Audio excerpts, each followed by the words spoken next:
India Legal presents Courts Roundup.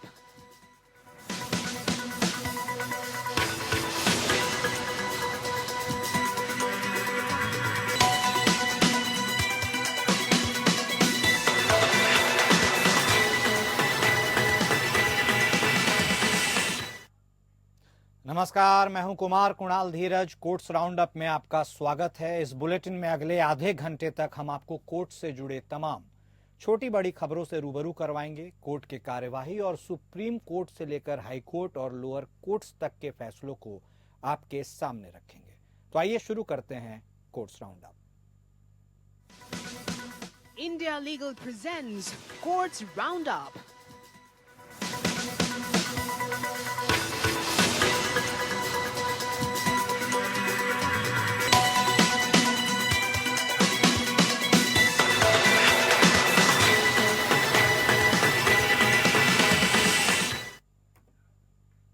Delhi NCR में बढ़ रहे वायु प्रदूषण मामले में सुप्रीम कोर्ट में सुनवाई हुई।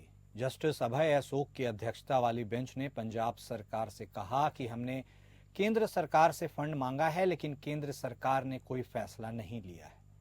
इस पर कोर्ट ने केंद्र सरकार को फटकार लगाते हुए केंद्र सरकार से कहा, पंजाब सरकार के प्रपोजल पर जल्द फैसला ले। हालांकि कोर्ट ने केंद्र सरकार को एक हफ्ते में पंजाब सरकार के फंड रिलीज की मांग पर फैसला लेने को कहा।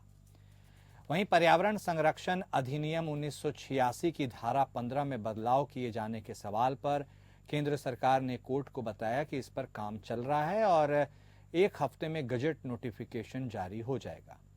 इसके बाद कोर्ट ने 11 नवंबर तक इस पर अनुपालन रिपोर्ट जमा करने को कहा।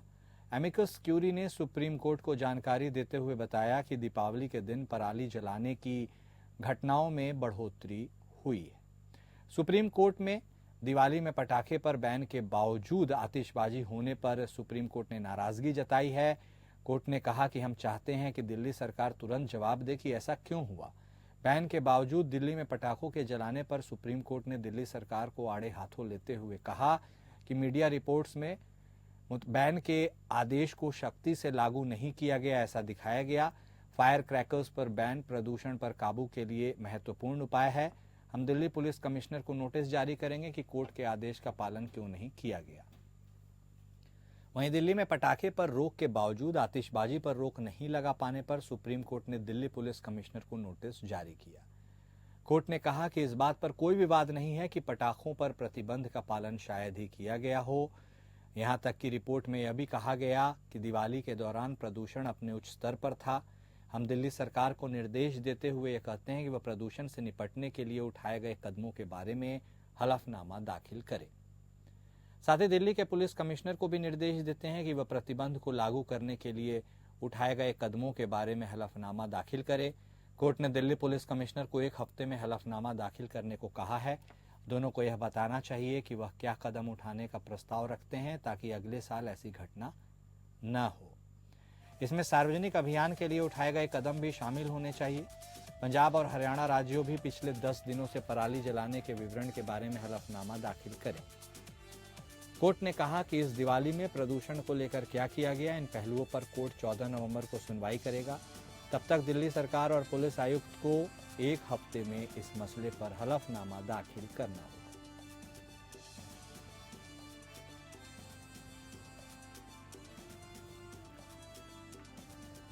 सुप्रीम कोर्ट ने केरल के पत्रकार सिद्दीक कप्पन की जमानत की शर्तों में ढील दी है। जमानत की शर्तों के तहत पत्रकार सिद्दीकी कप्पन को कथित हाथरस साजिश मामले के सिलसिले में हर सोमवार को उत्तर प्रदेश के पुलिस स्टेशन में अपनी उपस्थिति दर्ज करानी थी। जस्टिस पीएस नरसिम्हा और जस्टिस संदीप मेहता की पीठ ने जमानत की शर्त में ढील देने की मांग करने वाली कप्पन की याचिका को स्वीकार कर लिया है। पीठ ने आदेश में दर्ज किया, 9 सितंबर 2022 के आदेश को संशोधित किया जाता है और याचिकाकर्ता के लिए स्थानीय पुलिस स्टेशन में रिपोर्ट करना आवश्यक नहीं होगा। वर्तमान आवेदन में की गई अन्य प्रार्थनाओं को स्वतंत्र रूप से उठाया जा सकता है। सितंबर 2022 में सुप्रीम कोर्ट ने करीब 2 साल की कैद के बाद उन्हें जमानत देते हुए शर्त लगाई थी। 9 सितंबर 2022 के आदेश में दर्ज किया गया था, अपीलकर्ता को हर सोमवार को स्थानीय पुलिस स्टेशन में अपनी उपस्थिति दर्ज करानी होगी। यह शर्त पहले 6 सप्ताह तक लागू रहेगी। 6 सप्ताह के बाद अपीलकर्ता केरल जाने के लिए स्वतंत्र होगा, लेकिन उसे हर सोमवार को इसी तरह स्थानीय पुलिस स्टेशन में रिपोर्ट करना होगा और उस संबंध में रखे गए रजिस्टर में अपनी उपस्थिति दर्ज करानी होगी। पत्रकार कप्पन पर पासपोर्ट जमा करने, ट्रायल कोर्ट की अनुमति के बिना दिल्ली नहीं छोड़ने आदि जैसी अन्य शर्तें भी लगाई गई थीं। कप्पन को अन्य आरोपियों के साथ अक्टूबर 2020 में यूपी पुलिस ने तब गिरफ्तार किया था जब वे हाथरस बलात्कार और हत्या अपराध की रिपोर्ट करने जा रहे थे। शुरू में उन्हें शांति भंग करने की आशंका के तहत गिरफ्तार किया गया था। बाद में उन पर यूएपीए के तहत मामला दर्ज किया गया था, जिसमें आरोप लगाया गया था कि वह और उनके सहयात्री हाथरस सामूहिक बलात्कार और हत्या मामले के मद्देनजर सांप्रदायिक दंगे भड़काने और सामाजिक सद्भाव को बाधित करने की कोशिश कर रहे थे।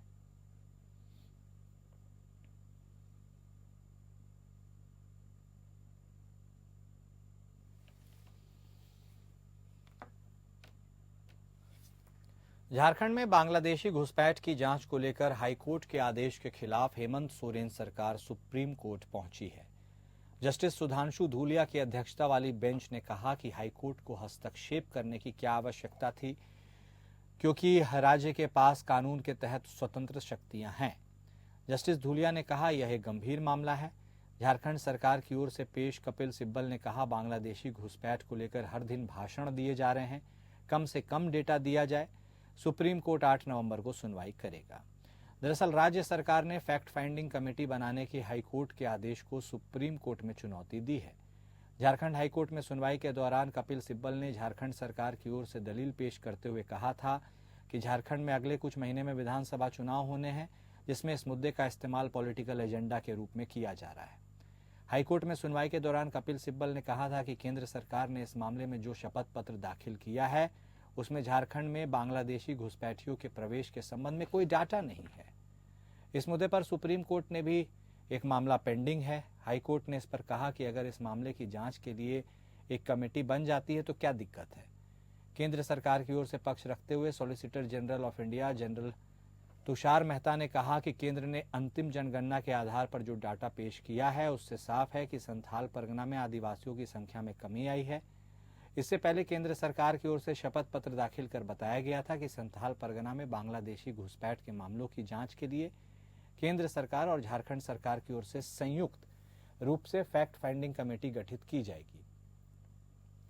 फैक्ट फाइंडिंग कमेटी का उद्देश्य झारखंड के देवघर, गोड्डा, साहिबगंज, पाकुड़, दुमका और जामताड़ा में अवैध घुसपैठियों की पहचान और ऐसे अवैध प्रवासियों को वापस भेजने की व्यवस्था के बारे में सरकार को सुझाव देना है।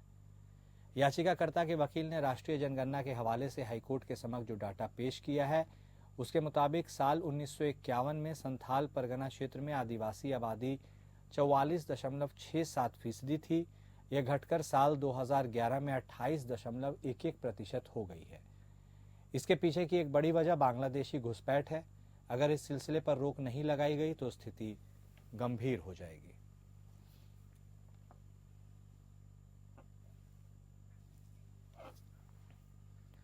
सुप्रीम कोर्ट ने बब्बर खालसा के आतंकवादी और मौत की सजा पाए 57 वर्षीय बलवंत सिंह राजवाना की याचिका को 18 नवंबर तक के लिए टाल दिया। Justice BR Gavai, justice Prashant Kumar Mishra और जस्टिस KV विश्वनाथन की पीठ ने कहा कि वे मामले की सुनवाई के बाद ही राहत पर विचार करेंगे। कोर्ट ने 27 सितंबर को बब्बर खालसा के आतंकवादी और मौत की सजा पाए 57 वर्षीय राजवाना द्वारा दायर याचिका पर नोटिस जारी किए थे। राजवाना ने अनुच्छेद 32 के तहत अपनी दया याचिका पर फैसला करने में 1 साल और 4 महीने की असाधारण और अत्यधिक देरी के आधार पर मौत की सजा को कम करने की मांग की थी, जो राष्ट्रपति के समक्ष लंबित है। सीनियर एडवोकेट मुकुल रोहतगी, जो कि राजवाना के लिए पेश हुए, उन्होंने दया याचिका पर फैसला करने में देरी को चौंकाने वाला बताया। उन्होंने कहा कि यह व्यक्ति आज तक 29 वर्षों से बिना रुके हिरासत में है। मूल रूप से उसे 1996 में बम विस्फोट के अपराध के लिए दोषी ठहराया गया था। दोष सिद्धि के बाद रोहतगी की बात पूरी होने से पहले जस्टिस गवई ने पंजाब के वकील से पूछा कि क्या जारी किए गए नोटिस के खिलाफ कोई जवाब दाखिल किया गया है। वकील ने जवाब दिया कि वे छुट्टी के कारण रिपोर्ट दाखिल नहीं कर सकते। इस पर गवई ने कहा कि न्यायालय पंजाब राज्य को जवाब दाखिल करने के लिए 2 सप्ताह का समय देने को तैयार है। इसके बाद रोहतगी ने अंतरिम राहत के लिए दबाव डाला। उन्होंने कहा 29 साल बीत जाने के बाद, जिसमें से 15 साल वह मौत की सजा काट रहा है, उन्होंने मेरी दया याचिका का निपटारा नहीं किया है, जबकि इस मामले में सुप्रीम कोर्ट ने अन्य लोगों को आजीवन कारावास में बदल दिया है। सॉलिसिटर जनरल तुषार मेहता ने राजोआना को किसी भी अंतरिम राहत का पुरजोर विरोध किया। याचिका में इस आधार पर उनकी परिणामी रिहाई की भी मांग की गई कि अब तक उन्होंने कुल 28 वर्ष और 8 महीने की सजा काट ली है। सुप्रीम कोर्ट में कांग्रेस नेता और कर्नाटक के उप मुख्यमंत्री डीके शिव कुमार की आय से अधिक संपत्ति मामले पर सुनवाई हुई। सीबीआई ने आय से अधिक संपत्ति के मामले में डीके शिव कुमार के खिलाफ जांच के लिए कर्नाटक सरकार द्वारा सहमति वापस लेने को चुनौती देते हुए उसके समक्ष विशेष अनुमति याचिका दायर की है। जस्टिस सूर्यकांत और जस्टिस उज्जवल भुइयां की खंडपीठ भारतीय जनता पार्टी विधायक बंसगोड़ा पाटिल यत्नाल द्वारा सहमति वापस लेने के खिलाफ दायर अन्य याचिका पर सुनवाई कर रही थी। तभी सॉलिसिटर जनरल तुषार मेहता ने सीबीआई की अपील दायर करने के बारे में जानकारी दी। सॉलिसिटर जनरल ने आग्रह किया कि दोनों मामलों को एक साथ सूचीबद्ध किया जा सकता है। मामले को 4 सप्ताह बाद सूचीबद्ध किया गया, इस संकेत के साथ कि सीबीआई की याचिका पर भी उसी तारीख को सुनवाई होगी। यत्नाल ने कर्नाटक हाईकोर्ट के फैसले को चुनौती देने वाली याचिका दायर की, जिसने सीबीआई के लिए सहमति वापस लेने पर सवाल उठाने वाली उनकी याचिका खारिज की थी। सीबीआई और बी पाटिल यत्नाल द्वारा दायर 2 याचिकाओं को खारिज करते हुए हाईकोर्ट ने कहा था कि इस मामले पर संविधान के अनुच्छेद 131 के तहत ही सुप्रीम कोर्ट द्वारा निर्णय लिया जा सकता है, क्योंकि यह राज्य और संघ के बीच का विवाद है। सितंबर में यत्नाल की याचिका पर सुप्रीम कोर्ट ने नोटिस जारी किया, जिसमें जस्टिस कांत ने संविधान के अनुच्छेद 131 की प्रयोज्यता पर पक्षों से सवाल पूछे थे। शिव कुमार की ओर से यह बताया गया कि सीबीआई जिससे सहमति वापस ले ली गई थी, उन्होंने हाईकोर्ट के फैसले के खिलाफ अपील दायर नहीं की थी। आयकर विभाग ने अगस्त 2017 में नई दिल्ली और अन्य स्थानों पर शिव कुमार के विभिन्न परिसरों पर छापेमारी की थी। इसमें कुल 85,09,69,100 रुपए जब्त किए गए थे, जिनमें से 41 लाख रुपए कथित तौर पर शिव कुमार के परिसरों से बरामद किए गए थे।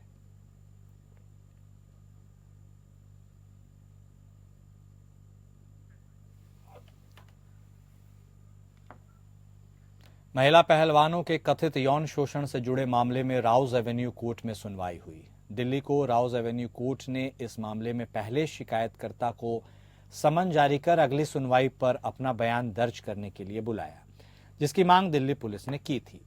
वहीं बृजभूषण के वकील ने मामले में शिकायतकर्ता को गवाही के लिए बुलाए जाने का विरोध किया। इस मामले में तीसरी शिकायतकर्ता और पीड़िता जिनको गवाही के लिए बुलाया गया था, वह उपलब्ध नहीं है, इसलिए वह कोर्ट में पेश नहीं हुई। आज शिकायतकर्ता और पीड़िता के वकील की तरफ से कोर्ट को बताया गया कि गवाही के लिए वह आज नहीं आ सकती हैं, क्योंकि वह 2 महीने के लिए देश के बाहर है, क्योंकि अगले महीने एक चैंपियनशिप होनी है जिसकी तैयारी के लिए वह देश से बाहर है। राउज एवेन्यू कोर्ट ने बीजेपी नेता बृजभूषण शरण सिंह को 1 साल के लिए पासपोर्ट के नवीनीकरण की अनुमति दे दी है। इस बीच 2 पीड़ितों ने अपना प्रतिनिधित्व करने के लिए एक नए वकील को नियुक्त किया है। दिल्ली की राउज एवेन्यू कोर्ट में मामले की अगली सुनवाई 14 नवंबर को होगी।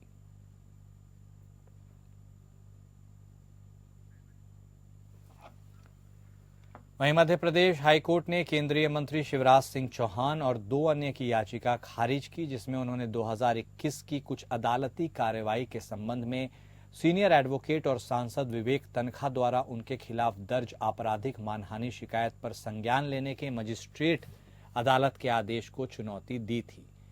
ऐसा करते हुए हाईकोर्ट की जबलपुर पीठ ने कहा कि यह केवल ट्रायल कोर्ट को देखना है कि धारा 499 आईपीसी के तहत अपराध बनता है या नहीं, जो केवल ट्रायल के दौरान पेश किए गए साक्ष्यों के आधार पर ही किया जा सकता है। हाईकोर्ट ने सुब्रमण्यम स्वामी बनाम भारत संघ में सुप्रीम कोर्ट की टिप्पणियों के कुछ पैराग्राफों का उल्लेख किया, जिसमें कहा गया कि किसी व्यक्ति की प्रतिष्ठा को नुकसान पहुंचाना वह आधार है जिस पर धारा 499 आईपीसी के तहत मानहानि का अपराध स्थापित होता है, और अपराध का गठन करने के लिए मंशा एक शर्त है।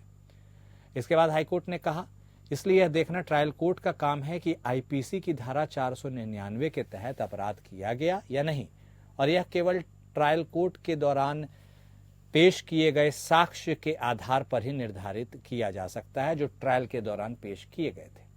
उल्लेखनीय है कि सुप्रीम कोर्ट के अनुसार मामले में संज्ञान लेने से पहले केवल एक ही चीज देखने की आवश्यकता है कि क्या अदालत के समक्ष प्रस्तुत सामग्री मामले में संज्ञान लेने के लिए पर्याप्त है या नहीं। लेकिन इसका मतलब यह नहीं कि मजिस्ट्रेट यह राय बनाएगा कि क्या सामग्री दोष सिद्धि के लिए पर्याप्त है। हाईकोर्ट ने आगे कहा कि साक्ष्य को संज्ञान लेने के लिए संबंधित अदालत के समक्ष रखा गया। यह ट्रायल में साबित किया जाएगा कि क्या ऐसे साक्ष्य या सामग्री अभियुक्त को दोषी ठहराने के लिए पर्याप्त है या नहीं। हालांकि हाईकोर्ट ने कहा कि अगर प्रथम दृष्टया अदालत को लगता है कि प्रारंभिक चरण में साक्ष्य को नजरअंदाज नहीं किया जा सकता, तो उसके पास ट्रायल को आगे बढ़ाने और उसके समक्ष प्रस्तुत साक्ष्य के संबंध में अदालत द्वारा की गई धारणा खारिज करने के लिए अभियुक्त को समन जारी करने के अलावा कोई अन्य विकल्प नहीं है।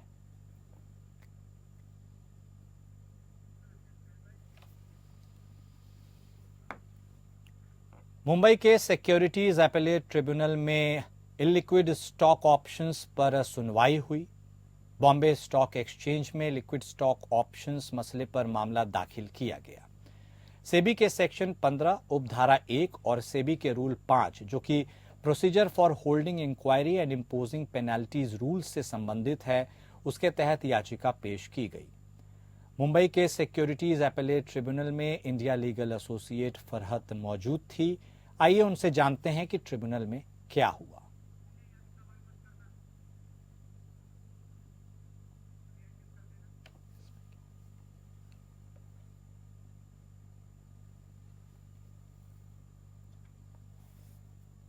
तो ये मुंबई की बात हम आपको बता रहे हैं, जहां मुंबई के सिक्योरिटीज एपेलेट ट्रिब्यूनल में लिक्विड स्टॉक ऑप्शंस पर सुनवाई हुई।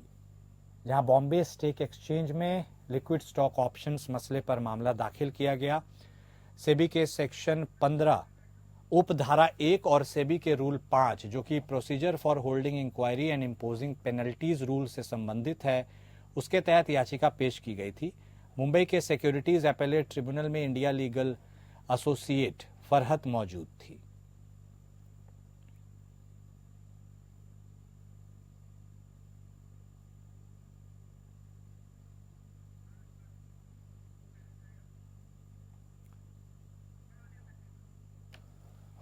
तो आइए अब फरहत से समझते हैं और यह जानने की कोशिश करते हैं कि आखिर इस पूरी सुनवाई की प्रक्रिया में क्या कुछ हुआ। इंडिया लीगल एसोसिएट फरहत हमारे साथ जुड़ चुकी हैं।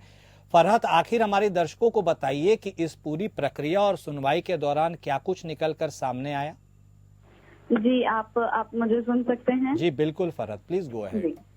तो ये अपील संतोष देवी अग्रवाल ने सिक्योरिटीज एपेलेट ट्रिब्यूनल सैट में फाइल की है और ये सेबी के ऑर्डर के खिलाफ है, जिसमें सेबी ने 5 लाख की पेनल्टी नोटिस संतोष देवी अग्रवाल पर section 15H of SEBI act के तहत PSUPP रेगुलेशन का उल्लंघन करने पर लगाई गई। नाउ PSUPP रेगुलेशन यानी सेबी की prohibition of fraudulent and unfair trade practices relating to securities market regulation 2003 है, इसकी वायलेशन में। हाँ, इस केस में जो एप्लेंट है संतोष देवी अग्रवाल, वो reversal trading in stock option को एग्जीक्यूट कर रहे थे। जब ये reversal of trade large scale पर होता है तो वो स्टॉक एक्सचेंज में एक आर्टिफिशियल वॉल्यूम बनाता है। नाउ सेबी ने इस चीज को लेकर अपनी इन्वेस्टिगेशन शुरू की, जो 1 अप्रैल 2014 में की गई थी। इन्वेस्टिगेशन की फाइंडिंग में ये रिवील हुआ कि 14,720 एंटिटीज ऐसी हैं जो नॉन जेन्युइन ट्रेड में इन्वॉल्व थी। ये जो हमारे नोटिस हैं इस केस में संतोष देवी, वो भी इसी में शामिल थे। अब अक्टूबर 14, 2019 के ऑर्डर में RS इस्पात लिमिटेड वर्सेस सेबी के केस में सैट ने ऑब्जर्व किया कि जो सेबी है उन्हें कंसीडर करना चाहिए लोक अदालत अडॉप्ट करने का या फिर कोई ऐसा ऑल्टरनेट डिस्प्यूट रेजोल्यूशन अडॉप्ट करने का जो इनलिक्विड स्टॉक ऑप्शंस में इन्वॉल्व थे, क्योंकि जो नंबर है यहाँ पे फ्रॉडुलेंट का, जो नॉन जेन्युइन ट्रेड है, इनका ट्रेडर्स का नंबर बहुत ज्यादा, 14,000 हम लोग बात करें, 14,000। तो सेबी एक सेटलमेंट स्कीम लेकर आया, SEBI settlement procedure regulation of 2018, जिसमें एक वन टाइम अपॉर्चुनिटी प्रोवाइड की गई, जिससे कि आप जो इनलिक्विड स्टॉक ऑप्शंस में थे, ये सारे मैटर उन्होंने एक ही साथ वो रिजॉल्व किए अपने अपने इस सेटलमेंट स्कीम में, जो और ये वाली विंडो ओपन थी 1 अगस्त 2022 से दिसंबर 31 ऑफ 2022 ना। अब इसके बाद ये ऑब्जर्व किया गया कि 14,000 तो पहले थे, 14,720 पहले थे, अब 13,186 एंटिटीज अभी भी वो थी जिन्होंने इस अपॉर्चुनिटी को अवेल ही नहीं किया। तो अभी भी नंबर काफी बड़ा था। तो सेबी ने फिर से ऑब्जर्व किया कि आप एक तरीके से हम लोग एक सेटलमेंट स्कीम क्रिएट करते हैं। तो स्कीम ऑफ 2022 आई इसी तरीके से, जो regulation 26 of SEBI settlement proceeding regulation of 2018 के तहत बनाई गई, जिसमें काफी लोगों ने जिसमें सेम चीज थी कि आपको वन टाइम अपॉर्चुनिटी प्रोवाइड की जाएगी कि आपका जो इस चीज से रिलेटेड केस है वो आप इसमें आके रिजॉल्व कर सकते। अब हमारे जो इस केस में नोटिस थे उन्होंने ये वाली भी अपील ली थी और काफी ऐसे दूसरे भी नहीं। अब हम लोग अगर स्पेसिफिकली इस केस की बात करें तो इस केस में था कि अभी उन्होंने फ्रॉड किया है कि नहीं। जो इन लोगों को 2 विंडोज प्रोवाइड की गई थी वो तो स्किप कर दिए। अब स्पेसिफिकली अब अगर हम लोग इनके रेगुलेशन की बात करें तो रेगुलेशन 2 सब रेगुलेशन 1 में फ्रॉड को डिफाइन किया गया। नाउ इस रेगुलेशन के अनुसार जो suggestion to a fact which is not true, which does not believe it to be true, that is also fraud. एक कोई डिसेप्टिव बिहेवियर हो या फिर depriving another of informed consent, आप पूरी बात ही नहीं डिस्क्लोज कर रहे हैं, वो भी फ्रॉड होगा। अगर आप एक फॉल्स स्टेटमेंट दे रहे हैं without any reasonable ground for believing it to be true, तो वो भी फ्रॉड कहलाएगा। तो इसी और अगर आप इसी तरीके से कोई मैनिपुलेशन कर रहे हैं प्राइस में सिक्योरिटी मार्केट के अंदर, तो वो भी आपका फ्रॉड कहलाएगा। इसी चीज के तहत और इसी चीज की एडिशन में सेबी ने अपने ऑर्डर में global earth properties and developers private limited versus SEBI का केस को भी मेंशन किया। इसमें पैराग्राफ 14 को सेबी ने अपने ऑर्डर में बड़े स्पेसिफिकली मार्क किया और उन्होंने कहा है कि जो इंटेंशनल ट्रेडिंग होती है, इंटेंशनली अगर आप अपने ट्रेडिंग में लॉस क्रिएट कर रहे हैं तो आप वो जेन्युइन डीलिंग नहीं कर रहे हैं। ट्रेडिंग हमेशा आप इस तरीके से करते हैं कि आपको प्रॉफिट हो, पर अगर आप जेन्युइनली, अगर आप इंटेंशनली आप इस तरीके से ट्रेड करें कि आपका वो पैसा डूबे, तो मतलब आप कुछ गलत कर रहे हैं। आप वहाँ पे एक आर्टिफिशियल वॉल्यूम क्रिएट करना चाह रहे हैं मार्केट के अंदर, जो ओवर एंड ऑल पूरे मार्केट को डिसीव करता है, और ये जेन्युइन नहीं है और ये एक अनफेयर ट्रेड प्रैक्टिस में आता है। और इसी को लेकर संतोष देवी अग्रवाल पर सेबी ने 5 लाख की पेनल्टी इम्पोज की। अब ये जो सेबी का ऑर्डर है ये अब सैट में सिक्योरिटीज एपीलेट ट्राइब्यूनल में ये चैलेंज किया गया है और आज ये केस एडमिशन हो गया। ओके, शुक्रिया, बहुत शुक्रिया फरहत नईम हमारे साथ जुड़ने के लिए और दर्शकों तक ये तमाम अपडेट पहुंचाने के लिए।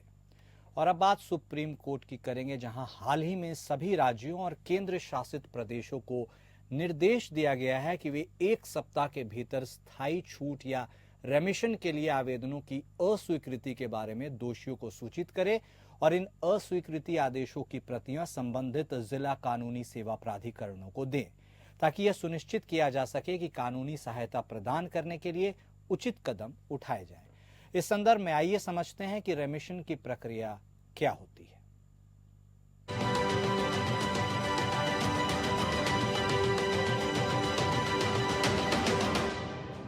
रेमिशन का प्रोसेस क्या है?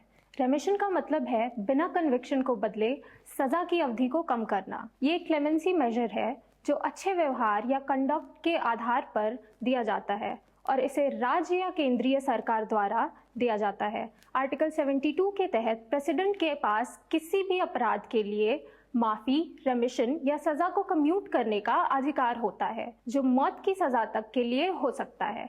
इसी तरह आर्टिकल 161 के तहत गवर्नर को अपने राज्य के दायरे में आने वाले अपराधों पर माफी या रेमिशन देने का अधिकार है।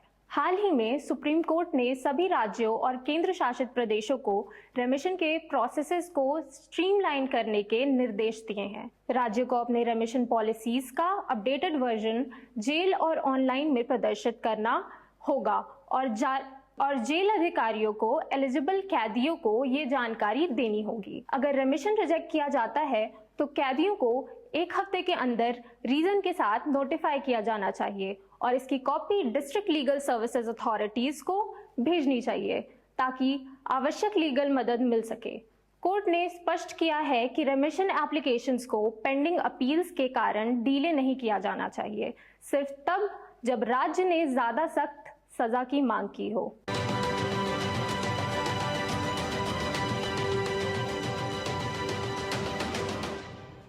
और इसी के साथ कोर्ट्स राउंड अप में आज के लिए बस इतना ही। नमस्कार। India Legal presents Courts Roundup.